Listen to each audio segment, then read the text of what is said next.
Hi, everybody, and welcome to the Generation XYZ show. I'm Kevin Ferguson. Got a very, very shaven Ollie Keohane. Ollie, the girls are going to love it, eh? They are.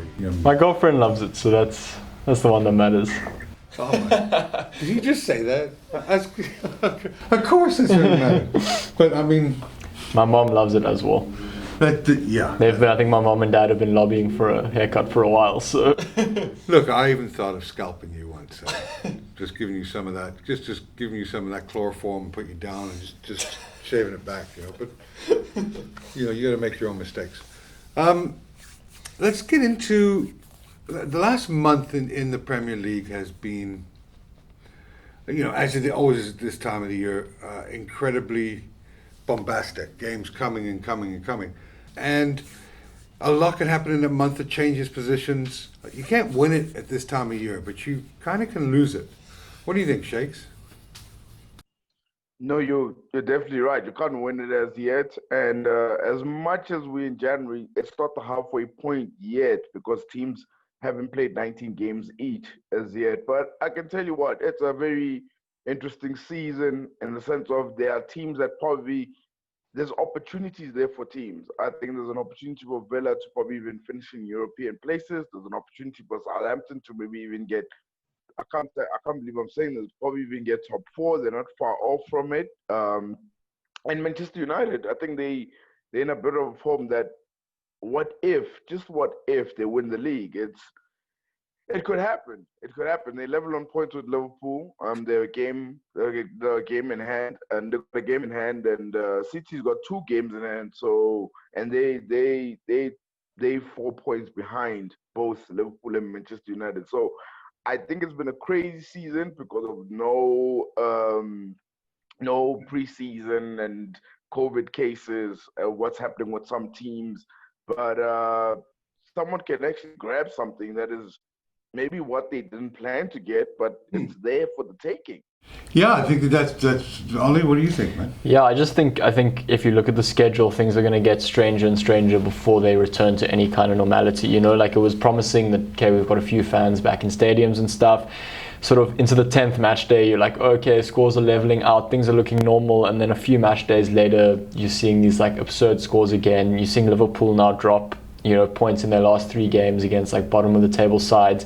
You see Man United now having won, sitting sort of joint first on the table. All of a sudden, people are worrying that Chelsea's going to be out again, even though they were supposedly out in the beginning. They're going to win the title for sort of 3 weeks ago. So I mean, it's a fickle fan base at the moment, but it's such strange results. And I think if you look at how the schedule's lined up, it's just going to get weirder because teams are literally playing Monday, Wednesday, Saturday. I think there's 12 Premier League matches in a row next week because they're making up for match day 1 and match day 6 or something. So, well, I think we all, when we were talking about the winner of the Premier League this year, before the start of the season, there was really only 2 teams we were talking about: Liverpool and City, of course.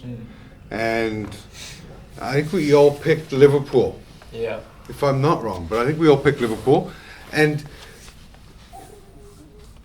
we're 17 odd games into the season. And how many other teams do you now think we're talking about being in that race to legitimately have a shot at winning the Premier League title? Sure, I mean, we've got... No, go Oliver. We've got City. City looks like they're coming, They've got 2 games in hand at the moment as well. Man United, since they bombed out of the Champions League, looks like it ended up being the best thing for their Premier League hopes because they've just kind of gone from strength to strength. Chelsea, again, weird side, started sort of slowly, then just found some fantastic form, and now people are questioning again whether Frank Lampard is actually the right man for the job, whether it was worth spending all that. I mean, it was never worth spending all that money, but and people are now writing Liverpool off after. I don't know if I agree with that. Not worth spending that money this year. Yeah. I would imagine that if you're a disgustingly wealthy oligarch. just putting myself in his place for a while. I imagine that in the COVID year where other teams aren't spending, if you can spend, his thought process would have been, I'm going to gain a big chunk back in the table chase with this sort of acquisition in terms of player assets. So I don't, it's crazy. I think, but he that was his thinking, Ollie, to invest now. And you can't really say whether it's gone right or wrong yet. But I think even you look at like Liverpool. No, I think you don't think we can say whether it's gone right or wrong. Do you think it's with Chelsea? Do you think it's? Look, I mean, they haven't. There's a lot of. Timo Werner's been a huge disappointment. I think coming from the Bundesliga. Frank Lampard still. You're not convinced that he's the most terrible manager there, but you're not convinced that he's the most quality manager there. But Chelsea are still, they're hovering in that in between. Like they're finding good form, then they're dropping games. But if you just look at the fickle nature of people, is Liverpool then? We call them Fairweather Johnsons. Fairweather Johnsons. It's like North America, Johnson being a common name in North America, and Fairweather meaning that when the weather's good. They're a fan. Around. When it's a good day, when it's blue skies and sunshine, they're a fan. When it's not, Exactly. But I mean, even Liverpool, and supposedly a very loyal fan base, they've now admittedly been very poor the last 3 games. But they went from at one stage being people's only team to win the Champions going to do what Champions are going to do, to now Liverpool aren't going to retain their spot. City's coming, United's coming,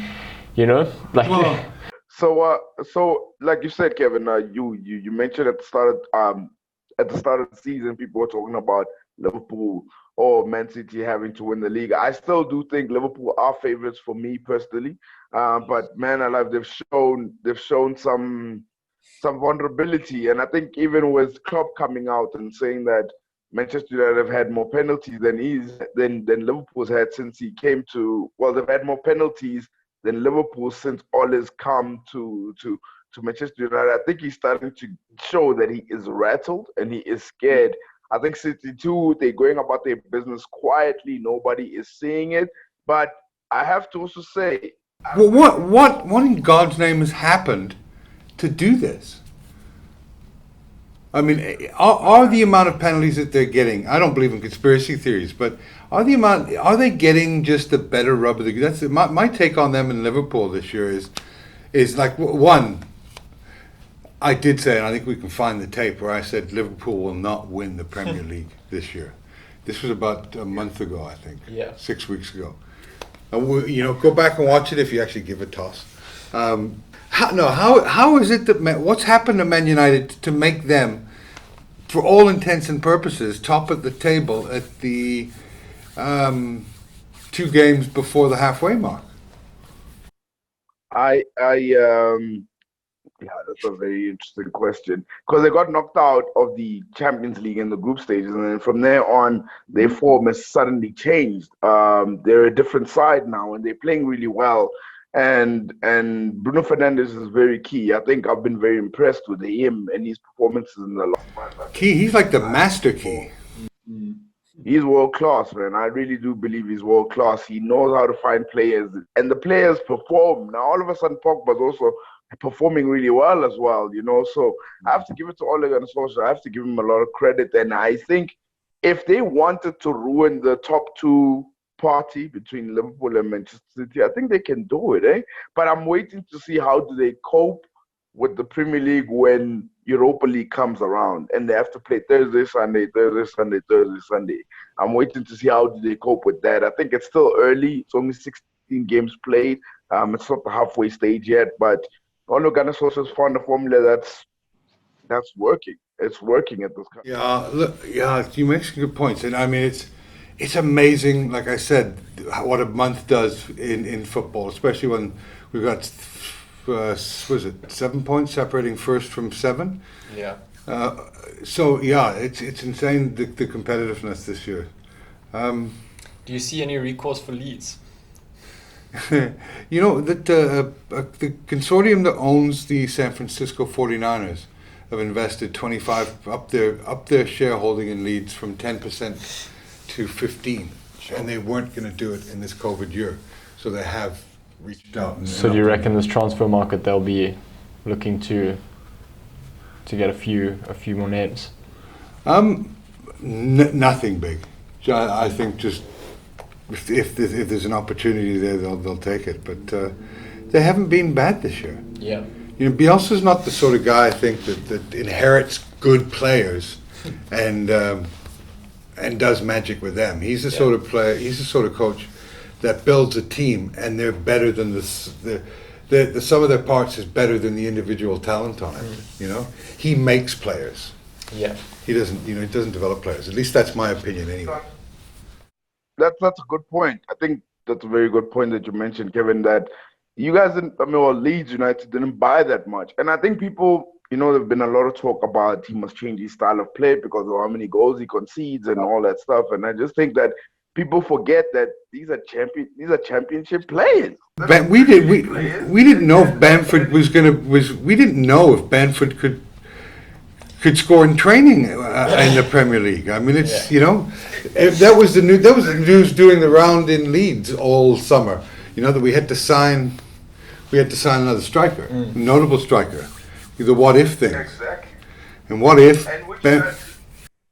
Sorry, man. And which you guys did. You got Rodrigo, but Bamford is scoring in the goals and all that stuff. But I just think people need to remember that these are championship players, and what they're doing, they're performing way above expectation. I think anyone who's seen Leeds will be able to know that I think they've got enough to survive without a doubt. And then from there on, maybe you can put on a little bit of expectations from the following season. But I think so far, so good. It's interesting that they've scored 30 goals, which is amazing in 17 games. But you want to know how many they've conceded in 17 games?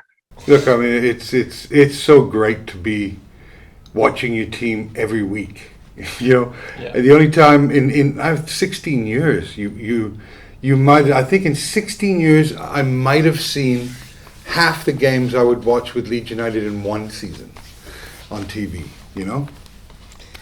So I think they're doing really well, and I think you guys will survive. And yeah, let's let Bielsa do it his way, man. Brother, I'd be worried about Arsenal. Hey, you just focus your energy getting your Arsenal guys. I mean. No. With Arsenal on the other hand, I tweeted this the other day. I said we are only 6 points behind top four, and this is the best relegation battle I've ever had to witness. Like, I'm enjoying it now because we're only 6 points behind top four, but we are currently in a relegation battle. Arteta has changed it around, but he is so. You guys are on 23 points, eh? We're on 23 points. We're above Leeds last I checked. So on goal difference. On goal difference. But if the season had to stop, the league would say we finish above them. And I think Arteta's lucky because he stumbled upon this. We were playing badly, and then Chelsea came to town, and he was forced to make changes because some of our players Gabriel tested positive for COVID, and Louise and Willian had been in close contact with someone who had COVID, so they had to sit out the Chelsea game. And suddenly these youngsters have been performing so well. And I think... But hasn't that been a frustration? Hasn't that been a frustration with Arsenal fans for you guys that he's kind of clinging to an ideology, a football ideology, a philosophy, if you will? Yeah, and that he's not embracing his players. So it took, if it took that, is he really that good of a coach? Yeah, no. It's a very good question that you asked, because he kept some of these players into the team for such a long time, and everybody kept asking for change, and suddenly when he's forced to make changes, we perform much better than Chelsea. We managed to get wins at West Brom as well. I know it's West Brom, but hey, this same West Brom team drew against Liverpool, and they drew against City as well. Well, I mean, we lost to Liverpool in the first game of the year, and that we should have won that. No, you guys drew. Yeah. Leeds. No, was Liverpool the first game? 4-4. No, we lost. No, 4-3. We lost. Oh, you're right. Sorry. Oh, I bet on a draw. Just because you're fucking 21 doesn't mean that you can like fucking float with the master.